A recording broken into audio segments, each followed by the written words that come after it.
Hi guys, welcome to House of Spooks, and this time we're going to talk about this film called Titan or Titane.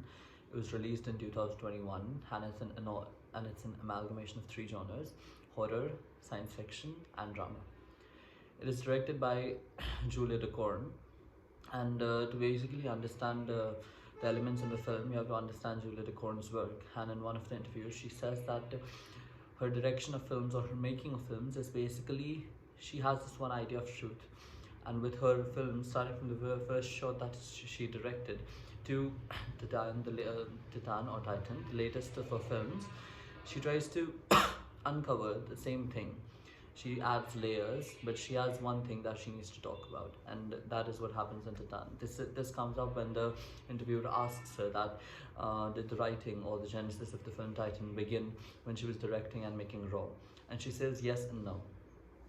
This has a lot of context because the types of films that she makes, it is not very unlikely of her to talk about love in a film like Titan and a film like Titan, where she talks about body horror, situational aspects of love and survival, and monstrosity, crime, sexuality, um, the rise of machines.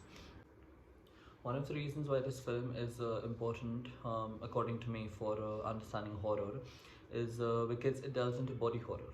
And I explored the genre of body horror through David Cronenberg, the film Crimes of Future.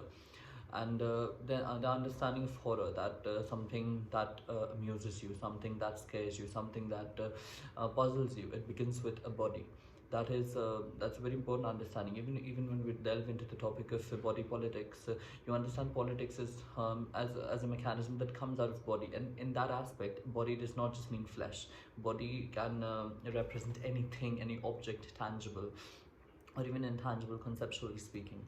So that is where the body horror genre, my interest in body horror as a genre comes. So the film Titan, it is a genesis of two characters. We begin with Alexia.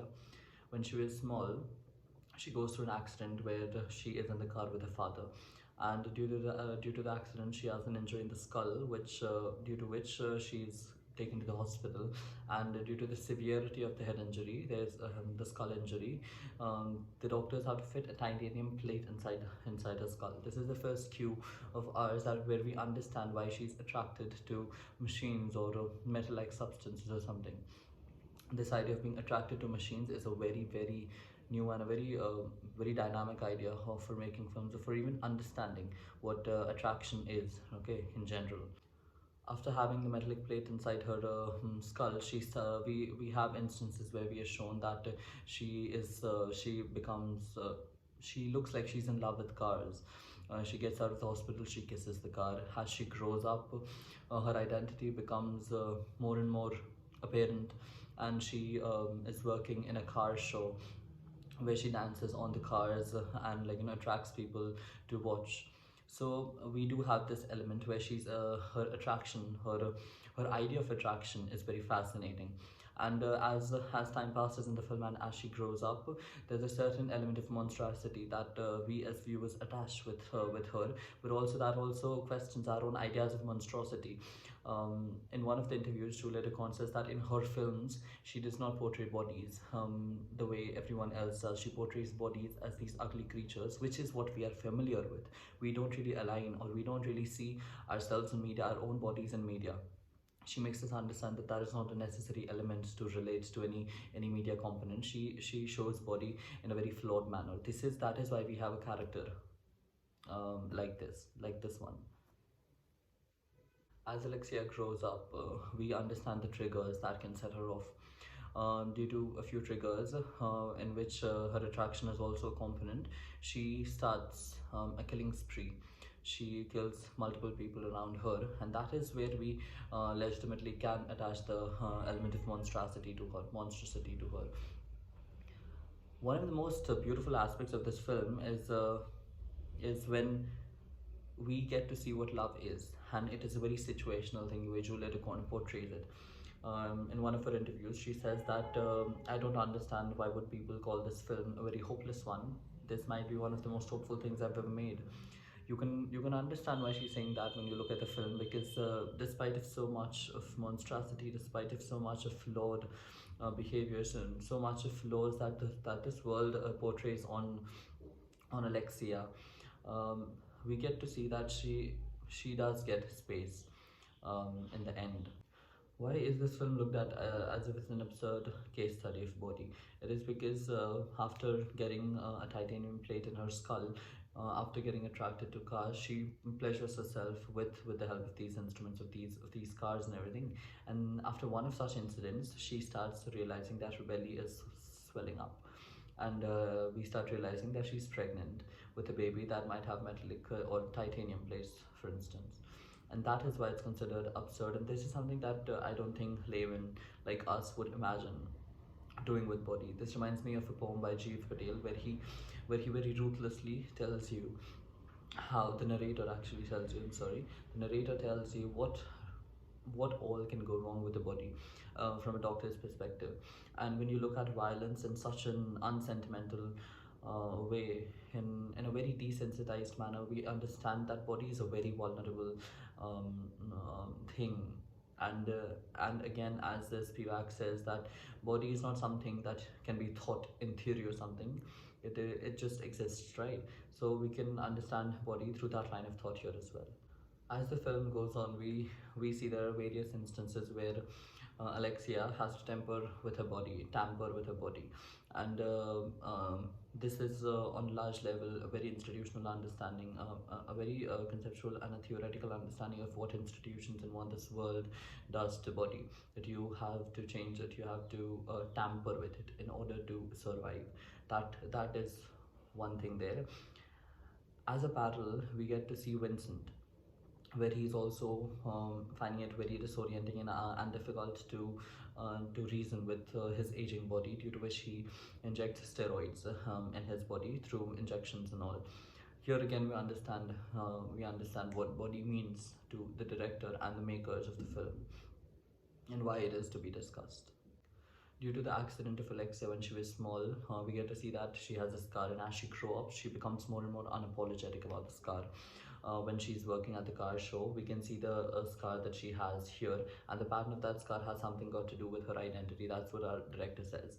She says that it's a major and very direct reference to the film Vertigo, and how, as the story proceeds, Vincent, who has lost his son 10 years ago, he gets hold of Alexia, and he tries to shape Alexia into his son. He's very much aware that Alexia is not her son, but he has been very desperate for years. He has a missing son, and he does not know where his affection must go. So he takes in Alexia, and he tries to shape out his son Adrian out of Alexia, and that's where we understand that Alexia is no longer to be called Alexia.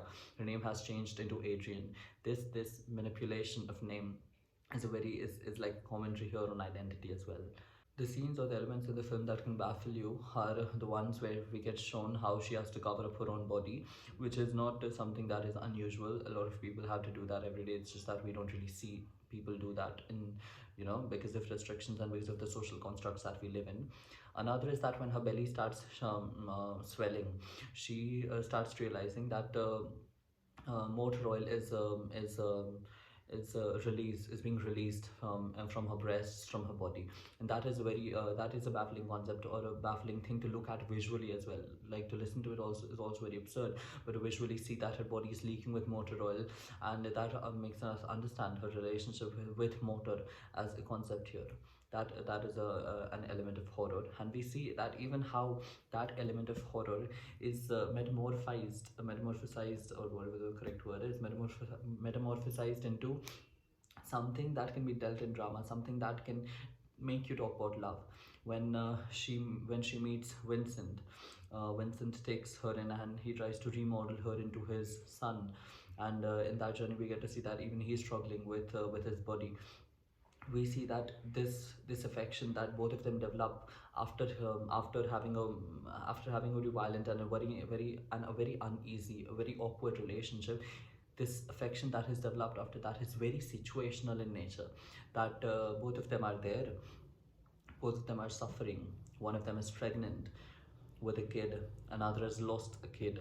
It is Both of them maybe don't have anywhere else to go. One of them is on the run, and her posters are out and she might get caught, and the other character, he is helpless. He has lost his son, he has separated from his wife, and he can be called lonely at this point. So how love gets nurtured in an environment and a situation like this is a very beautiful thing to see. One of the instances of affection that we can see here, that I drew a parallel with, was when Vincent overdoses with injections, and at that point, Alexia has run away, or Adrian has run away, whichever way you say it, tampering with identity there, has run away. But she returns because she has forgotten something, and she sees that Vincent has overdosed. So she tries to pick him up, and there's a scene in front of the bathtub where she has taken his head in her lap, and that has a still can be compared with a lot of other films, like for example Cries and Whispers by Ingmar Bergman, where before the woman is going to pass out, her sisters leave, and there's this one housemaiden who chooses to see her go and to nourish her while she's going, so that it is peaceful in some sort of sense. It is one of the very similar stills, and I'm sure such stills have been used in a lot of other films.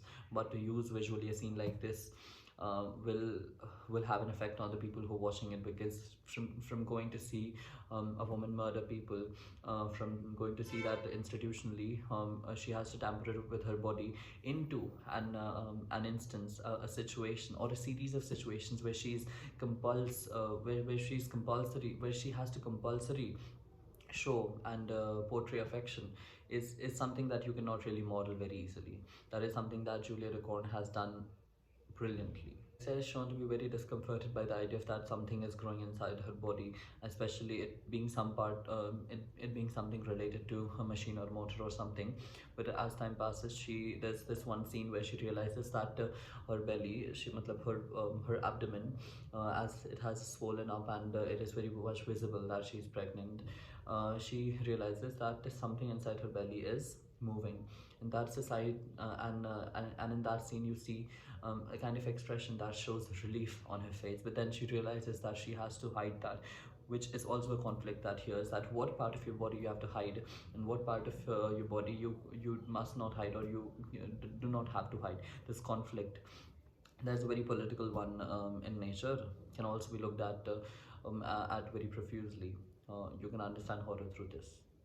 The film basically then culminates into this one scene where Alexia finally gives birth, and Vincent is there to help her after one of the major fights that they've had.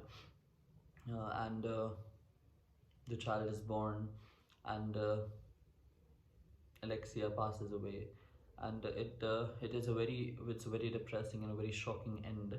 But it is also hopeful to look at it in a way that Vincent is there to nurture the baby, and that she was not alone when she passes away, especially after she has dealt with so much, after all the violence that she has seen or been a part of. She gets an ending where she has someone beside her who takes care of her remnant, her baby. Is a very beautiful thing, I think. So what are you waiting for? Please go watch the film Titan by Julia Ducournau, and please let us know what you think about the film. If you actually even align with what we're saying about horror, or do you think that we're saying something really subversive or something? Because horror can be looked at in a very problematic sense, the way people talk. So let us know in the comments. Please subscribe our channel for more videos of analysis and looking at horror and films. Bye.